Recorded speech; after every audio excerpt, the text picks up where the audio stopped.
You know, with summer nearing an end, hunters are looking ahead to the season this fall, and now's the time to get ready for the hunting season. Yeah, we have Dax Mangus here. He's the big game coordinator for the Department of Wildlife Resources, so you know everything there is about hunting in Utah. At least we hope you do. Pretty close, pretty close. Yeah. Okay, hunter safety program. Should we start with that? That's probably right at the top of the list. Yeah, we want folks to be safe, and you know, there's some things we just want folks to be aware of and take into consideration. And there's lots of opportunities and options for folks that do want to learn more or do a hunter safety class. How do you sign up? If you go to our webpage, wildlife.utah.gov, and just type in hunter safety or hunter education, it'll give you options. You can do online versions with a one-day field course or in-person courses where you go multiple nights with an instructor and learn. What are the first dates so people can plan for it? Archery, is that going on now? Archery's first, and it starts this Saturday. Okay. So it still feels really hot, but you can feel a little bit of that chill in the air in the morning. So yeah, hunting season's here, believe it or not. Here we are. This starts this Saturday. What are the rules for archery hunting? For archery hunting, you need a permit, obviously, is the first one. Okay. And there's still a lot of elk permits available if folks want to go out and get after it.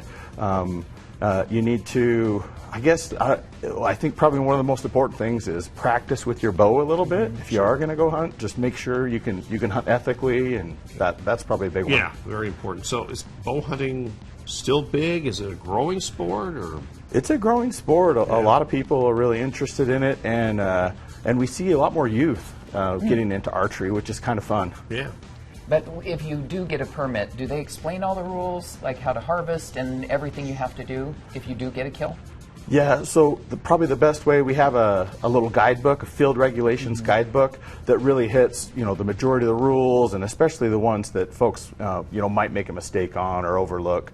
And again, you can get that on our webpage, or a lot of times we'll even have them any places that sell our licenses, or like the local gas station or hardware store in a lot of towns, that type of thing. We'll have a copy of that field regulations guidebook. Okay. Aside from the obvious, what is the difference with rifle hunting and bow hunting as far as, I guess, rules and what you can do and cannot do? Yeah. So with archery hunting, you've got to get close. That's the big difference. With the rifle, you can shoot a rifle effectively a lot longer distances.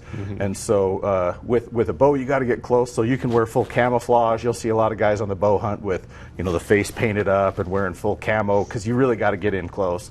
Whereas with the rifle, we require hunters to wear safety orange, that hunter orange color, because folks are shooting from a longer distance, and we don't want anyone to, accidentally be in the path of someone shooting. So, so there's some different safety considerations for archery hunting versus rifle hunting, and it really has to do with the distance. So for rifle, what about the size of bullets and those things? Is that regulated, or? Yeah, there's some regulation. It's pretty flexible. We don't allow like fully automatic weapons for hunting and a few things, but it's pretty flexible. Most hunters that hunt with a rifle use just a standard bolt action rifle.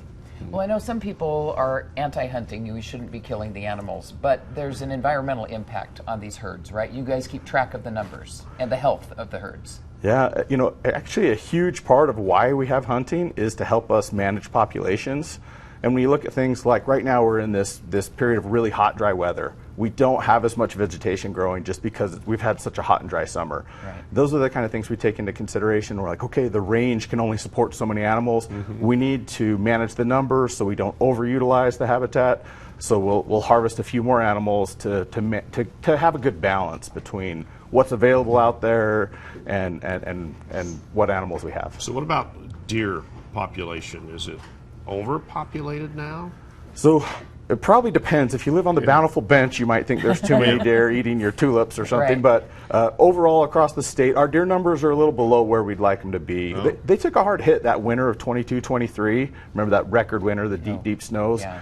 That was hard on our deer populations. They're coming back, but it's taking a minute. And what about elk? Same thing? Or? So elk are a little hardier. They weren't as affected by the winter, and we're about right where we want to be with elk. Our population objective for the state is about 80,000 elk, and we're right there at 80,000. Okay, what's the limit on permits and each way? So for archery hunting, how many permits are there? And then when it moves into rifle, what are the numbers? Yeah, and it's a little different for deer versus elk, and probably because of where those populations are versus where we want them to be.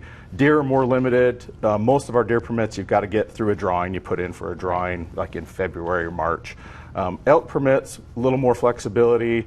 We have over-the-counter unlimited archery elk permits available. So if folks want to go on the bow hunt this Saturday, you can go pick up an elk sign permit up. and go for it. How close do you have to get to an elk? I'm sorry, that's scary. You know, most archery hunters, 60 yards or less. Okay. Is what we're looking at. If you've been practicing with your bow and you're all honed in. What about fowl hunting? Yeah, the bird season's Birds. coming Yeah. up soon as well. When is that? Yeah, water- ones like pheasant and Like our waterfowl seasons will start in October, early October, Okay. and pheasants is November. So we still got a Little little bit of later, time yeah. there. Yeah, get out practicing on some clay birds and get warmed up with the shotgun. Good ideas. Okay, and you have the website. You have all the rules, Yeah. the permits, the dates, and everything, right? Yeah, wildlife.utah.gov, and if you just search whatever you're looking for on the webpage, you can find it pretty easily. Want everybody to be safe. We don't want anybody to make the news No, with any hunting no, accidents. no. We Okay. want folks to have a good time, Right. help us manage these populations, and enjoy it. Okay. okay. Well, thanks so much, Dax. Yeah. Appreciate you coming Thank in. you, appreciate it. Yeah. We're going to take a quick break and be right back.